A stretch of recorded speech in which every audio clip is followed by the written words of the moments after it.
शुरू अल्लाह का नाम लेकर जो बड़ा मेहरबान निहायत रहम वाला है।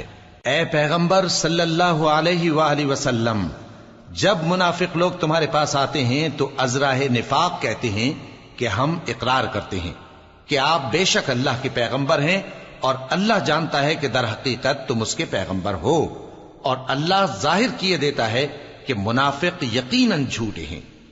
उन्होंने अपनी कस्मों को ढाल बना रखा है और उनके जरिए से लोगों को अल्लाह की राह से रोक रहे हैं। कुछ शक नहीं कि जो काम ये करते हैं बुरे हैं। ये इसलिए कि ये पहले तो ईमान लाए फिर काफिर हो गए, तो इनके दिलों पर मोहर लगा दी गई, सो अब ये समझते ही नहीं। और जब तुम इनके तनासुब आज़ा को देखते हो तो इनके जिस्म तुम्हें क्या ही अच्छे मालूम होते हैं, और जब ये गुफ्तगू करते हैं तो तुम इनकी तकरीर को तवज्जो से सुनते हो, गोया लकड़ियां हैं जो दीवारों से लगाई गई हैं।